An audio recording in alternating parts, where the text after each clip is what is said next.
Welcome to Bread and Beer. While the Mesopotamians invented beer, including using a straw to avoid the sediments and herbs, ancient Egyptians perfected the brewing method. Egyptian beer's quality was determined by alcohol strength, color, and flavor. During the Pharaonic era, beer was the most commonly used and important alcoholic beverage. The state and temples used it, along with bread, as payment to workers, and it was included on the lists of food offerings to the gods and the deceased.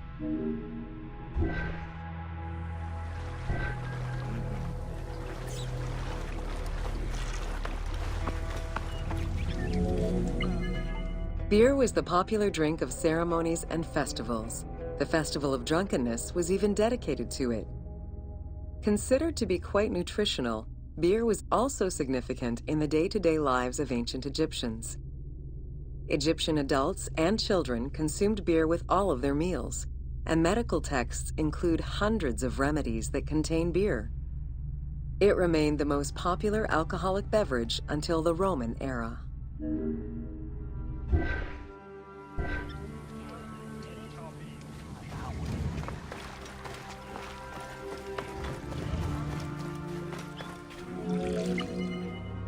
Recipes for beer varied over time and depended on the quality of the materials.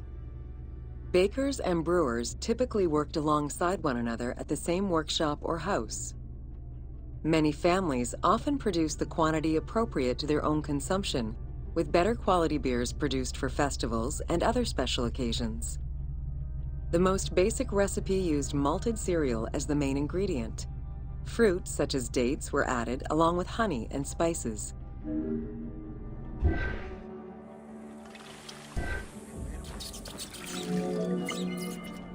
Once baked, bread would be crumbled into the brew to start the fermentation process. Adding grain enzymes would break down the starches, turning them into sugar and creating a thick mash.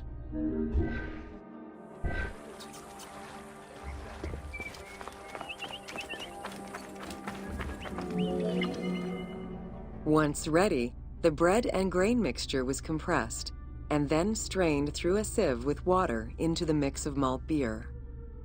Once fermented, the beer mash was transferred to large containers and again compressed by foot or with pestles.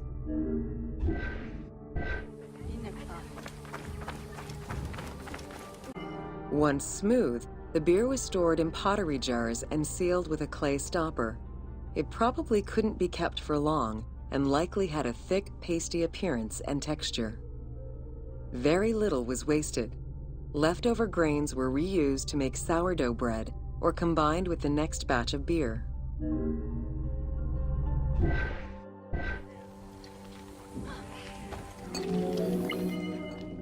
While there are many ancient accounts for making bread, most of the knowledge known about ancient Egyptian brewing comes from an account by the alchemist Zosimus over 300 years after Cleopatra's reign. More recently, Dr. Delwyn Samuel, an archaeobotanist, has proposed alternate antique techniques to brew beer. However, experts are unable to replicate an authentic beer since not all of the techniques and ingredients used by ancient Egyptians are known yet.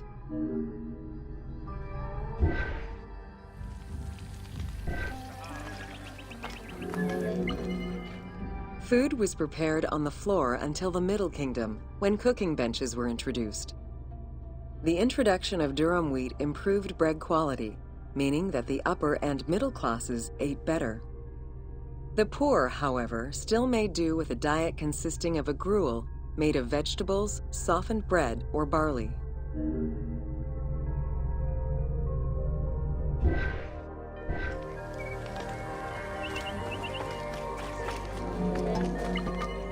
Dough was kneaded by hand or foot, and when sufficiently blended, additional items were added, such as fruits, nuts, honey, and spices.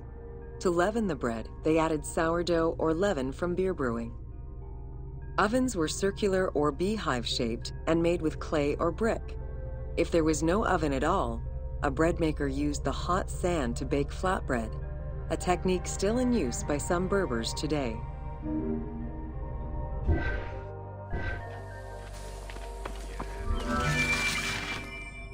Ancient Egyptians always had to fight off the omnipresent sand particles that were blown towards them. Despite their best efforts, sand regularly made its way into their food. Additionally, particles from the grain-grinding stone tools and ovens they used also contributed to attrition and prematurely worn teeth.